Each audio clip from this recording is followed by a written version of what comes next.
प्रिय बच्चों, आज मैं आपको पुनः एक नया प्रश्न बताने जा रहा हूँ जो बोर्ड परीक्षा की दृष्टि से अत्यंत महत्वपूर्ण प्रश्न है। संस्कृत में प्रत्यय और परिभाषा प्रत्येक वर्ष एक प्रश्न प्रत्ययों के बारे में आता है, जो कि उसकी परिभाषा या भेद या उदाहरण कुछ भी अगर पूछा जाए तो वो मैं आपको बताने जा रहा हूँ। प्रत्यय का अर्थ है प्रतीयते अर्थो अनेनेति प्रत्ययः, अर्थात जिसके द्वारा अर्थ जानते हैं उसी को प्रत्यय कहते हैं। तो आइए सर्वप्रथम प्रत्यय की परिभाषा जानते हैं। प्रत्यय वे शब्द होते हैं जो किसी शब्द के अंत में जुड़कर नए शब्दों का निर्माण करते हैं। जैसे भू धातु है और अक्तौ प्रत्यय है तो शब्द बनता है भूतः। भू धन तव्य बराबर भवितव्य, भू धन तुमुन भवितुम आदि।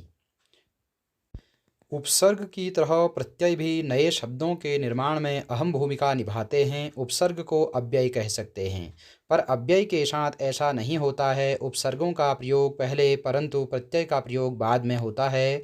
उपसर्गों के प्रयोग के मूल शब्दों के अर्थ में परिवर्तन आ जाता है, परंतु प्रत्यय के प्रयोग होने के से शब्द का अर्थ मूल शब्द के समान ही रहता है।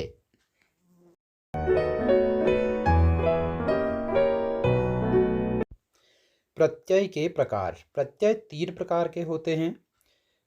पहला कृत प्रत्यय, जिन्हें कृदंत कहते हैं, धातु से जुड़ने वाले। तद्धित प्रत्यय, शब्द से जुड़ने वाले। स्त्री प्रत्यय, पुल्लिंग शब्द को स्त्रीलिंग में बदलने वाले।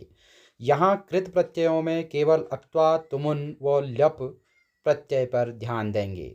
तो आइए जानते हैं अक्त्वा, तुमुन और ल्यप प्रत्यय के बारे में।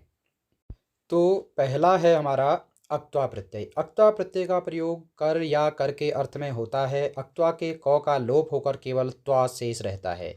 जब वाक्य में दो क्रियाएं होती हैं और पहली क्रिया कर या कर के अर्थ में प्रयुक्त होती हैं, तब धातु के साथ अक्त्वा प्रत्यय का प्रयोग होता है। यथा रामः गृहं गत्वा पठति, राम घर जाकर पढ़ता है।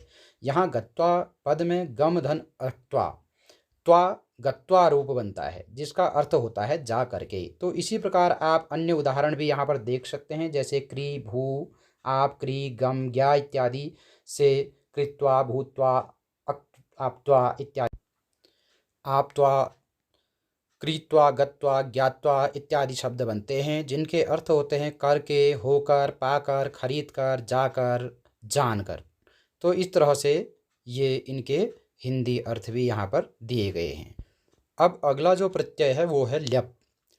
ल्यप प्रत्यय जब धातु से पूर्व उपसर्ग होता है तब अक्त्वा प्रत्यय के स्थान पर ल्यप प्रत्यय का प्रयोग होता है। इस प्रत्यय का प्रयोग भी कर या कर के अर्थ में होता है। ल्यप के ल और प का लोप होकर केवल य शेष बचता है। यथा रामः गृहम् आगत्य पठति, राम घर आकर पढ़ता है।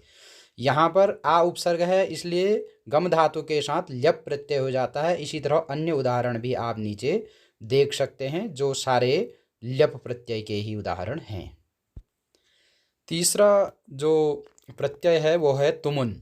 तुमुन प्रत्यय का प्रयोग के लिए अर्थ को प्रकट करने के लिए धातु के साथ होता है। तुमुन के उन का लोप होकर तुम शेष बचता है। यथा रामः पठितुम विद्यालयम गच्छति, राम पढ़ने के लिए विद्यालय जाता है। यहाँ पर पठ धातु है, तुमुन प्रत्यय है, तो तुम बराबर पठितुम।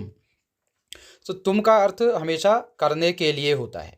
जैसे क्री धातु से करना, करने के लिए। क्री धातु से खरीदने के लिए। गम धातु के लिए जाने के लिए। ज्ञा धातु ज्ञातुम, जानने के लिए। तो इस तरह से कर्तुम, क्रेतुम, गंतुम, ज्ञातुम इत्यादि इसके रूप बनते हैं। तो इस तरह से आप प्रत्ययों को जान सकते हैं। अगर आपको ये वीडियो अच्छा लगा हो तो भविष्य में अन्य वीडियो देखने के लिए चैनल को सब्सक्राइब करना न भूलें। धन्यवाद।